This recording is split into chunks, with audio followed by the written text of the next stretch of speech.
Hello दोस्तों, कैसे हैं आप सब। होप आप सब अच्छे होंगे और मजे में होंगे। तो गाइस, मैं हूं आपका दोस्त रजत और आप देख रहे हो टेक्निकल रजत यूट्यूब चैनल।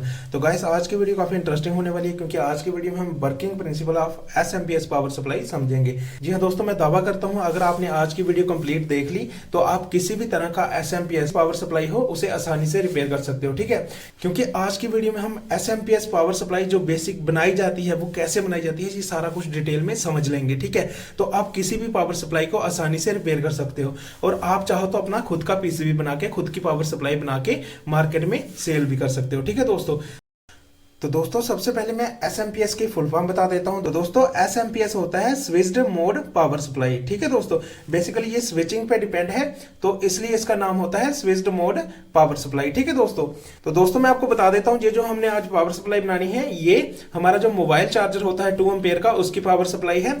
ठीक है, तो इसको कैसे बनाना है ये सारा कुछ हम आज की वीडियो में डिस्कस करेंगे। तो दोस्तों एसएमपीएस पावर सप्लाई क्यों बनाई जाती है, सबसे पहले तो हम ये समझ लेते हैं।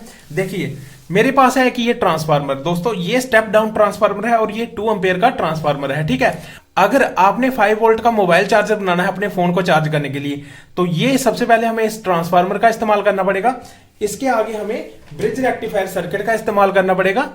ये भी एक ब्रिज रेक्टिफायर है जहां आप इसकी जगह पे डायोड का ब्रिज बना के इस्तेमाल कर सकते हो। और उसके आगे हमने फिल्टर कैपेसिटर का इस्तेमाल करके फिर आगे 5 वोल्ट का वोल्टेज रेगुलेटर लगा के फिर आपकी पावर सप्लाई बनेगी। ठीक है, तो अगर आप इस तरीके से पावर सप्लाई बनाते हो तो आप यहां पे देख सकते हो आपका ये ट्रांसफार्मर है, इसका साइज कितना बड़ा है। ठीक है, और जब ब्रिज रेक्टिफायर फिल्टर लगेगा इसके आगे तो इसका साइज और इंक्रीज हो जाएगा। ठीक है, तो दोस्तों अगर आप इस तरीके से इस चार्जर को बनाते हो तो ये काफी बड़ा हो जाने वाला है साइज में। ठीक है, जो कि बिल्कुल भी अच्छा नहीं होगा। ठीक है, तो इसलिए हम यहां पे एसएमपीएस चार्जर बनाते हैं जिसकी वजह से हम अपने मोबाइल को चार्ज करते हैं। तो दोस्तों अब मैं आपको एक एसएमपीएस सर्किट बताता हूं कि किस तरह का होता है। ये देखिए, जब आप अपने चार्जर को ओपन करोगे तो चार्जर के अंदर कुछ इस तरह की प्लेट दिखेगी। ठीक है दोस्तों, आपने अक्सर चार्जर को खोल के देखा ही होगा, तो उसके अंदर इस तरह की प्लेट होती है। ये दोनों दोस्तों मेरे एसएमपीएस चार्जर हैं, ये दोनों हमारे मोबाइल फोन के चार्जर है और 2 एम्पेयर के हैं। ठीक है, अब आप देख पा रहे हो इसमें जो ट्रांसफार्मर लगा है इसका साइज बिल्कुल छोटा है। ये आप देख पा रहे हो, इसके कंपैरिजन में ये साइज बहुत ही छोटा है। ठीक है, दोनों में आप देख पा रहे हो दोनों में छोटे ट्रांसफार्मर लगे हैं। ठीक है दोस्तों, लेकिन इन दोनों का जो काम है वो सेम ही है। तो दोस्तों अब आपको पता चल ही चुका होगा कि हम एसएमपीएस पावर सप्लाई क्यों यूज करते हैं, क्योंकि ये साइज में बिल्कुल छोटी होती है। और छोटी होने का मतलब ये नहीं है कि इसकी जो कैपेसिटी है वो कम होगी, तो इसकी कैपेसिटी भी दोस्तों बहुत ही ज्यादा होती है। ठीक है, ये भी 2 एम्पेयर आउटपुट आपको देता है और ये भी आपको 2 एम्पेयर आउटपुट देता है। ये इसका साइज बहुत ही ज्यादा हो जाता है और ये बिल्कुल कंपैक्ट साइज में बनता है। ठीक है, तो दोस्तों एसएमपीएस पावर सप्लाई में इस बड़े वाले ट्रांसफार्मर का काम करता है ये छोटा वाला ट्रांसफार्मर। ठीक है, आज मैं एसएमपीएस पावर सप्लाई बनाने का जो बेसिक प्रिंसिपल है, जिस तरह से इसकी डिजाइनिंग की जाती है, वो सारा कुछ इस वीडियो में एक्सप्लेन करूंगा। ठीक है, तो आपने वीडियो को एंड तक जरूर देखना है ताकि आपको अच्छे से समझ आ सके और किसी भी तरह का कंफ्यूजन ना रहे। ठीक है दोस्तों, तो दोस्तों इस वीडियो में कंप्लीट सर्किट की डिटेल होगी कि कैसे हम एसएमपीएस पावर सप्लाई को डिजाइन करते हैं।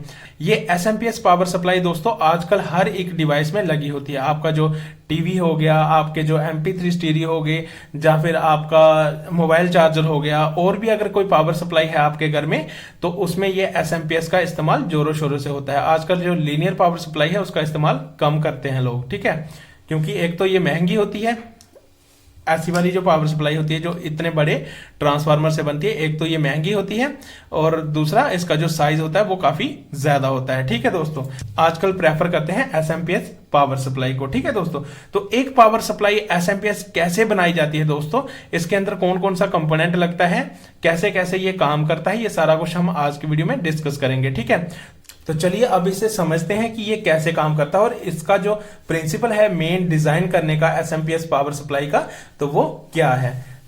तो दोस्तों कोई भी एसएमपीएस पावर सप्लाई होगी तो वो इसी सिद्धांत पे काम करेगी, इसी तरह से उसका जो पीसीबी है वो डिजाइन किया जाता है। ठीक है, तो चलिए अभी हम शुरू करते हैं और इसको समझना शुरू करते हैं, और साथ साथ में हम आपको ये भी बताते रहेंगे कि ये वाले जो ब्लॉक हैं इन सर्किट में कहां पे लगे हैं। ठीक है, तो चलिए अभी हम शुरू करते हैं इस सर्किट को समझना। तो दोस्तों इसमें टोटल यहां पे आपको 6 ब्लॉक दिख रहे होंगे, 1 2 3 4 5 6। तो हमने क्या किया है, जो एसएमपीएस पावर सप्लाई है उसको टोटल 6 भाग में हमने डिवाइड करा है, ताकि आपको समझने में आसानी हो और आप आसानी से समझ सको। ठीक है, तो सबसे पहले दोस्तों हमने यहाँ पे पॉइंट बनाए हैं 2। यहाँ पे आप देख पा रहे हो, यहाँ पे है 220 वोल्ट एसी। ठीक है, जो आपके घरों में नॉर्मल आता है। ठीक है, तो अब जो फर्स्ट वाला ब्लॉक है दोस्तों, मैं पेन ले लेता हूं। सबसे पहले तो आपको इनपुट देनी होती है। ठीक है, तो ये इनपुट हमने दे दी फर्स्ट वाले ब्लॉक में। ठीक है, यहां से हमने इनपुट दे दी। होप आपको समझ आ गया होगा। ठीक है, जो फर्स्ट वाला ब्लॉक है दोस्तों, पहले हम उसको समझ लेते हैं, आगे का बाद में समझते हैं। ठीक है, तो ये जो फर्स्ट वाला ब्लॉक है इसका नाम होता है दोस्तों इनपुट प्रोटेक्शन। यहां पे हम प्रोटेक्शन देते हैं अपने सर्किट को, किससे? ओवर करंट से, ओवर वोल्टेज से, या फिर शॉर्ट सर्किट से। ठीक है, अब इसमें कौन कौन सा कंपोनेंट लगाया जाता है प्रोटेक्शन के लिए, ये हम आपको बता देते हैं। देखिए दोस्तों, यहां पे जो सबसे पहले जो कंपोनेंट लगा है वो लगा है एक फ्यूज रजिस्टर। ठीक है दोस्तों, इसका काम क्या होगा, ये अगर वोल्टेज ज्यादा आती है आपके सर्किट में तो ये फ्यूज रजिस्टर खुद बर्न हो जाएगा, लेकिन आपके आगे के सर्किट को प्रोटेक्ट कर देगा। ठीक है, और दूसरा कंपोनेंट दोस्तों आपको दिख रहा है, ये वाला जो हमने यहां पे ड्रा करा है, इसका नाम होता है एमओबी। ठीक है, इसे बोलते हैं हम मेटल ऑक्साइड वेरिएस्टर। ठीक है, तो ये देखने में कैसा होता है ये भी हम आपको बता देते हैं। और इसके साथ जो तीसरा कंपोनेंट लगा है वो लगा है हमारा ड्रम कॉइल। ड्रम कॉइल को दोस्तों हम इंडक्टर भी बोलते हैं। ठीक है दोस्तों, ये तीनों कंपोनेंट कौन से होते हैं और कैसे दिखते हैं देखने में, ये हम आपको बता देते हैं एक सर्किट की एग्जांपल लेके। तो दोस्तों इस सर्किट में हम समझ लेते हैं, ये वाला कंपोनेंट जो आपको दिख रहा है जिसके ऊपर टेप की गई है, ये कुछ इस तरह का कंपोनेंट होगा। ठीक है, ये जहां पे फ्यूज रजिस्टर का काम कर रहा है, ये एक तरह का रजिस्टर होगा। इसकी जो वैल्यू होगी वो जहां तो 10 ओम की होगी और यहां 68 ओम की होगी। ठीक है, इसका काम क्या है, ये अगर ओवर वोल्टेज आ जाती है आपके सर्किट में तो ये खुद बर्न हो जाएगा, बट आपके आगे के सर्किट को प्रोटेक्ट कर देगा। ठीक है, और उसके बाद जो दूसरा कंपोनेंट होता है वो दोस्तों एमओबी होता है। इस सर्किट में दोस्तों एमओबी नहीं लगा है। ठीक है, बट हम जो पावर सप्लाई बनाएंगे उसमें हम एमओबी का इस्तेमाल जरूर करेंगे, क्योंकि अगर बाय चांस आपके घर में पावर सप्लाई में शॉर्ट सर्किट हो जाता है तो आपका ये वाला सर्किट प्रोटेक्ट रहे। ठीक है, हम एक्स्ट्रा प्रोटेक्शन इसमें लगा देंगे। अब ये एमओबी कैसा होता है देखने में दोस्तों, ये हम आपको बता देते हैं। ये देखिए मेरे पास एक 9 वाट का जो ड्राइवर होता है वो है, तो यहां पे ये ब्लू वाला आपको जो कंपोनेंट दिख रहा है ये वाला, इसी को बोलते हैं हम एमओबी।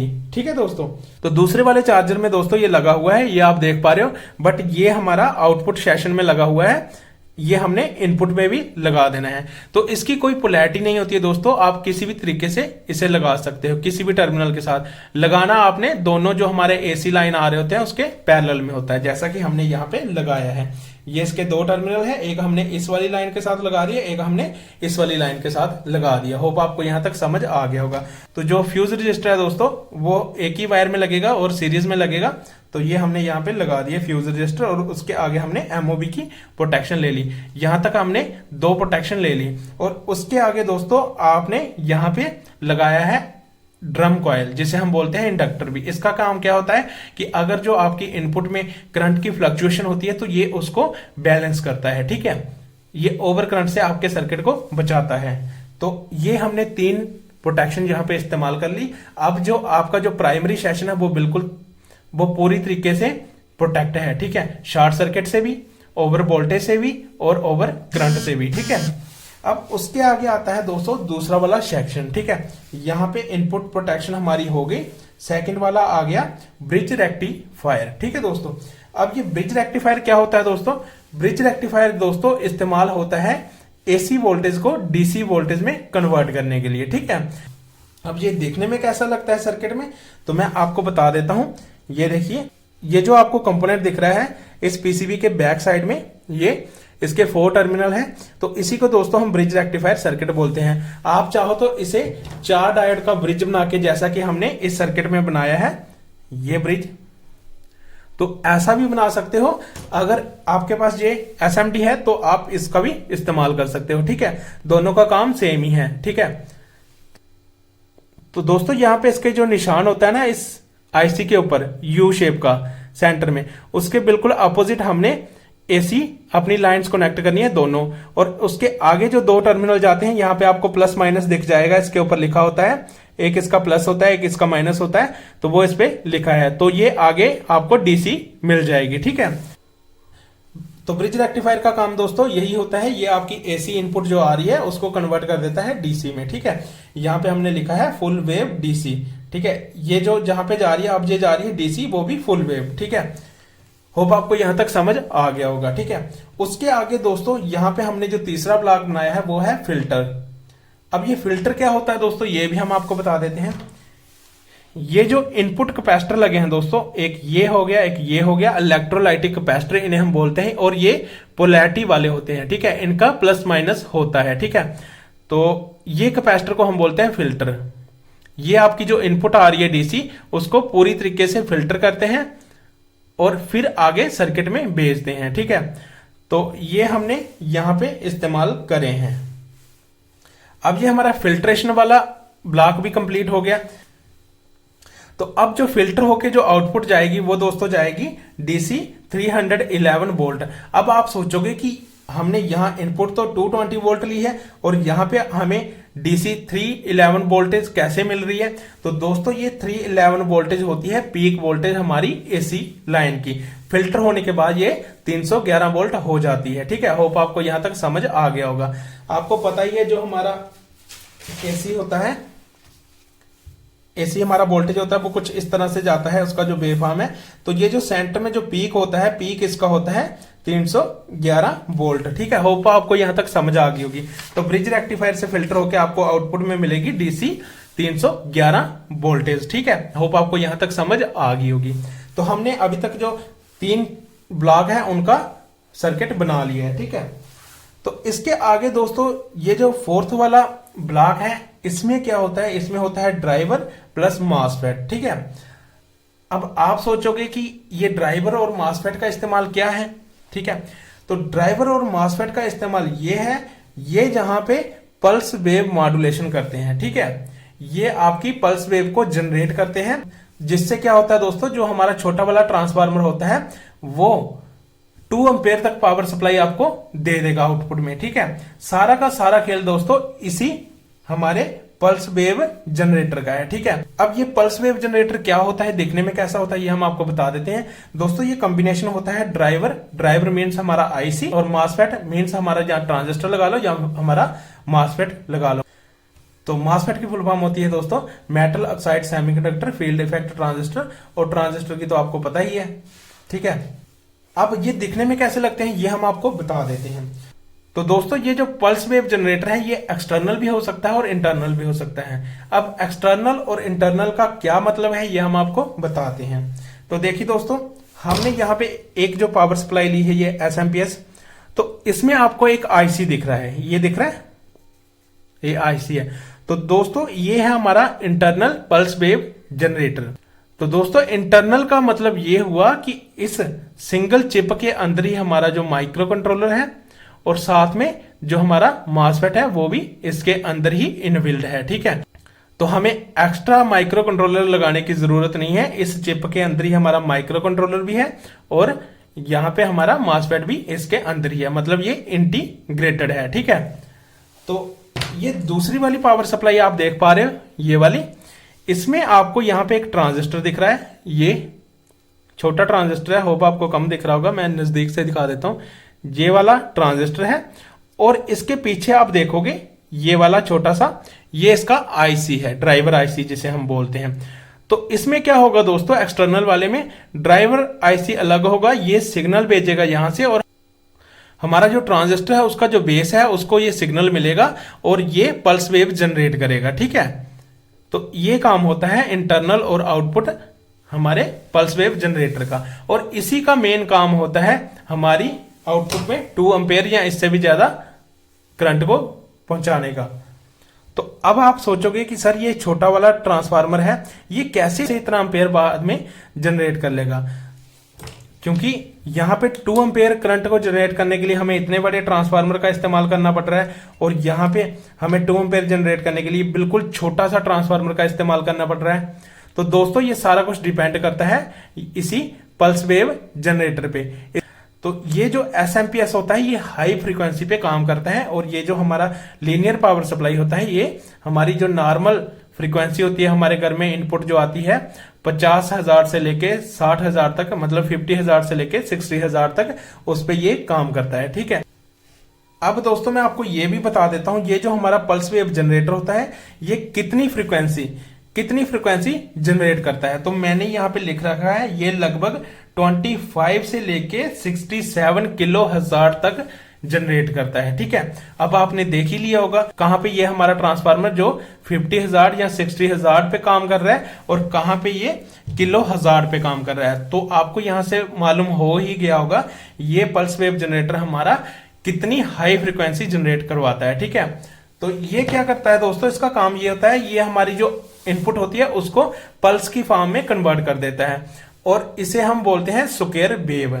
तो स्क्वायर वेव कैसी होती है दोस्तों, ये हमने यहाँ पे ड्रा भी कर रखी है। एक टाइम पे बिल्कुल 0 होगी और जब 1 होगी तो ये ऊपर की तरफ होगी और ऐसे स्क्वायर की फॉर्म में ये वेव होगी। ठीक है, तो इस हमारे मॉसफेट का काम ही यही है कि ये स्क्वायर वेव जनरेट करता है, वो भी हाई फ्रीक्वेंसी की। ठीक है, 25 से लेके 67 किलो हजार तक। ठीक है, जिसकी वजह से आगे हमारा ये छोटा सा ट्रांसफार्मर भी आउटपुट में एक अच्छा एम्पेयर करंट दे जाता है। ठीक है, तो दोस्तों अभी तक हमने 4 ब्लॉक को समझ लिया है। ठीक है, अब जो ड्राइवर प्लस मॉसफेट सेक्शन से होके जो आउटपुट जाएगी ये हमारी पल्स वेव मॉड्यूलेशन होगी।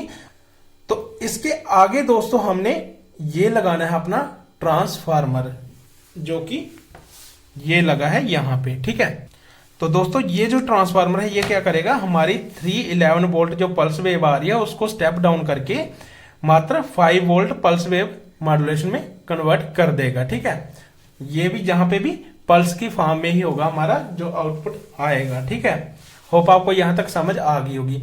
और एक छोटी सी कॉइल आप यहां पे देख पा रहे हो, ये छोटी नीचे है, तो ये फीडबैक का काम करेगी। ठीक है, ये फीडबैक दोस्तों हमने इसी मॉसफेट वाला ये जो चिप है हमारी इसमें ही देनी है, जिससे क्या होगा हमारा ये जो ड्राइवर है ये महसूस करेगा, ये सेंस करेगा कि लोड लगा है या नहीं लगा है, और लोड कितने एम्पेयर का लगा है तो हमने कितनी पल्स जनरेट करनी है। ये सारा कुछ हमारे लोड को सेंस करके इसको सिग्नल भेजता है ड्राइवर आईसी को। ड्राइवर आईसी सिग्नल जो हमारे फीडबैक आता है उसके अकॉर्डिंग पल्स जनरेट करता है और आपको आउटपुट मिलती है अपने लोड के हिसाब से। ठीक है, होप आपको यहां तक समझ आ गया होगा। ठीक है, अब यहां पे आ गई 5 वोल्ट आउटपुट में। ठीक है, 5 वोल्ट आएगी, लेकिन ये आई है हमारी स्क्वायर वेव की फॉर्म में। ठीक है, इसके आगे जो लास्ट सेक्शन बचता है दोस्तों, और वो होता है हमारा single diode rectifier and output filter का। ठीक है, इसमें क्या होता है, एक डायोड लगा होता है जो हमारी जो आउटपुट है उसको फिल्टर करता है। ये आप देख पा रहे हो यहाँ पे डायोड, ये हमारी जो ये पल्स वेव आई है इसको फिल्टर करता है आगे, और उसके आगे दोस्तों लगा होता है कैपेसिटर जो कि आउटपुट को बिल्कुल फिल्टर करता है, और उसके आगे हमें आउटपुट मिल जाती है 5 वोल्ट की प्रॉपर। ठीक है, तो मैं आपको दोस्तों बता देता हूं आउटपुट वाला। तो आप यहां पे देख पा रहे हो ये जो कैपेसिटर लगे हैं ये वाली कैपेसिटर है जो हमारे आउटपुट पे लगेगी। ये सिंपल इसका एक पॉजिटिव होता है एक नेगेटिव होता है, ये मैं आपको बता देता हूं। इसके ऊपर एक ये वाइट पट्टी होती है, होप आपको यहाँ पे दिख पा रही होगी। ये पट्टी इसका नेगेटिव होता है और इसके अपोजिट वाला इसका पॉजिटिव होता है। तो आपने क्या करना होता है, जो पॉजिटिव वायर होती है उसके साथ इसका पॉजिटिव टर्मिनल कनेक्ट करना होता है, और जो नेगेटिव होता है उसके साथ कैपेसिटर का नेगेटिव कनेक्ट करना होता है। ठीक है, और यहाँ पे डायोड हमारा पॉजिटिव पे ही लगेगा। तो ये होता है बेसिक प्रिंसिपल हमारी एसएमपीएस पावर सप्लाई डिजाइन करने का। इस सर्किट में बस दोस्तों इतना सा फंडा है। ठीक है, ये सारा कुछ हमने आपको बता दिया, और यहाँ पे आपको प्रॉपर मोबाइल का चार्जर बना के बता दिया। अब यहाँ पे एक आप एलईडी लगा सकते हो। एलईडी कैसे लगेगी, एलईडी का प्लस यहाँ पे कनेक्ट करना है और एलईडी का माइनस एक रजिस्टर के थ्रू हमने नेगेटिव के साथ कनेक्ट कर देना है। तो उस रजिस्टर की वैल्यू दोस्तों 220 ओम आप रख सकते हो। ठीक है, और दोस्तों फीडबैक में हमने यहाँ पे ऑप्टो कपलर की प्रोटेक्शन ली है। ऑप्टो कपलर क्या होता है दोस्तों, अगर आप ये जानना चाहते हो तो मैंने ऑप्टो कपलर पे एक डिटेल में वीडियो बनाई है, तो आप मेरी प्लेलिस्ट में जाके देख सकते हो कि ऑप्टो कपलर कैसे काम करता है। ठीक है, तो उसी के साथ हमने ये रजिस्टर और एक ट्रांजिस्टर लगाया है। जो कि फीडबैक का काम कर रहे हैं। यहाँ पे जो हमारी इस जो पल्स वेव जनरेटर है उसको फीडबैक के तौर पे दे रहे हैं कि कितना लोड आपका लगा है और आपने कितनी पल्स जनरेट करनी है। ठीक है, तो इतना सा सर्किट होता है हमारे एसएमपीएस पावर सप्लाई का, जो कि हम मोबाइल चार्जर में इस्तेमाल करते हैं। तो होप दोस्तों आपको ये समझ आ चुका होगा कि ये कैसे काम करता है। ठीक है दोस्तों, तो दोस्तों अगर आप चाहते हो कि मैं इसका प्रैक्टिकल करके भी दिखाऊं आपको और इसको प्रॉपर 5 वोल्ट बना के बताऊं, तो आप मुझे कमेंट करके बता सकते हो, तो मैं आपको ये चार्जर बना के भी बता सकता हूं। ठीक है, तो आज हमने कोई भी एसएमपीएस पावर सप्लाई डिजाइन करने का जो फंडा होता है वो हमने इसमें समझा है। ठीक है, तो मेन फंडा यही होता है दोस्तों, अगर बड़ी वाली पावर सप्लाई आपने जनरेट करनी है तो यहाँ पे बाइंडिंग का फर्क होता है, बाकी सर्किट यही सेम होता है, ये सर्किट भी आपका ड्राइव कर देगा। अगर सपोज करो आपने 12 वोल्ट का करना है तो यहाँ पे बाइंडिंग में थोड़ी सी चेंजेस होगी, वो अलग से ट्रांसफार्मर आएगा, तो बाकी लगभग सारा सर्किट ये सेम ही होगा। तो होप आपको इस वीडियो की समझ अच्छे से आ गई होगी। वीडियो के रिगार्डिंग अगर कोई डाउट वगैरह रहता हो तो हमें कमेंट करके जरूर बताएं, हम उसका जरूर जवाब देंगे। ठीक है दोस्तों, वीडियो अगर पसंद आई है तो वीडियो को लाइक करना, शेयर करना और चैनल को सब्सक्राइब जरूर करना। ठीक है दोस्तों, मिलते हैं नेक्स्ट वीडियो में किसी और टॉपिक के साथ।